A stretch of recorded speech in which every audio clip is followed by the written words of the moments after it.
ওসমান হাদি একজন তরুণ, শক্তিশালী এবং সে জ্ঞানী।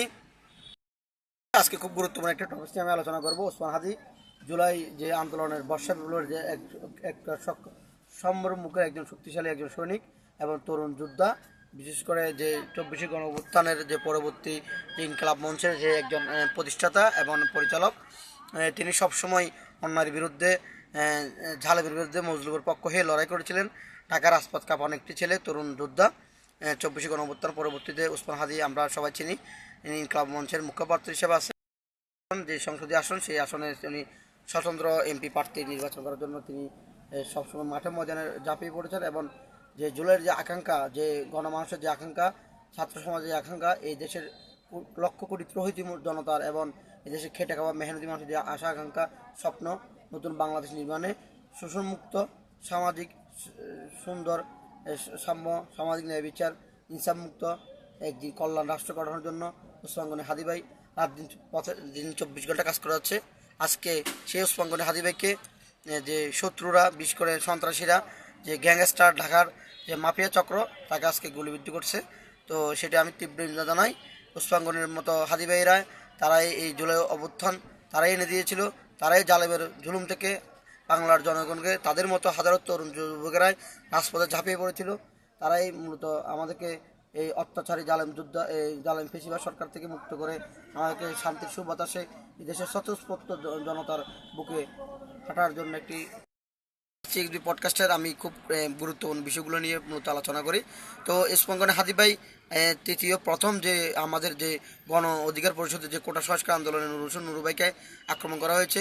এরপরে বরিশালে রিসেন্টলি যে যে এবি পার্টির যে সেক্রেটারি যে ফুয়াদ ভাই, সেই ফুয়াদ ভাইকে আক্রমণ করা হয়েছে। তৃতীয়তে দেখতেছেন আপনারা যে গতকাল তফসিল ঘোষণা করা হয়েছে। আজকে সেই আক্রমণ শুরু করেছে যে বিশেষ করে গুন্ডা বাহিনী অথবা যে যে চাঁদাবাজ, টেন্ডারবাজধারী কিছু সন্ত্রাসী মাফিয়া চক্র আজকে যে হাদি ভাইকে, তৃতীয় এক ব্যক্তিকে আক্রমণ করা হয়েছে। আসলে এটা তাদের মাস্টার প্ল্যান, তাদের একটা নীল নকশা। সেটি কারা করেছে, কেন করেছে, সেটা আইনশৃঙ্খলা বাহিনী তারা উদ্ঘাটন করবে। কিন্তু এদেশের লক্ষ কোটি তৌহিদি জনতা অথবা এদেশের গণমানুষ, যে এটি একটি উপনিক শাসক গোষ্ঠী, বিশেষ করে যে বাইরের কোনো এজেন্টরা, তারা এই দেশে অরাজকতা সৃষ্টি করতেছে। তাছাড়া যে ফেসিবাদ, তারা এই দেশ থেকে পালিয়ে অন্য দেশে চলে গেছে, তাদের একটি চক্র থাকতে পারে। তাছাড়া যে হাদি ভাই যে ঢাকা আসন নির্বাচন করতেছে, সেখানে কোনো রাজনৈতিক কোনো পৃষ্ঠপোষকতা থাকতে পারে। এটি একটি খুব চক্রান্ত।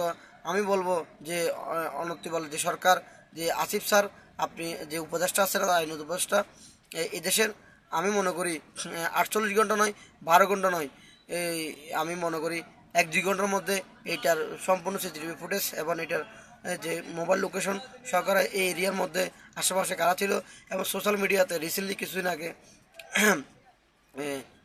যারা ফেসিবাদের দোষর এবং ফেসিবাদের সাথে যুক্ত, তারা সোশ্যাল মিডিয়ায় বিভিন্নভাবে হাদি ভাই সহকারে আরও অনেকে হুমকি দিয়েছিল।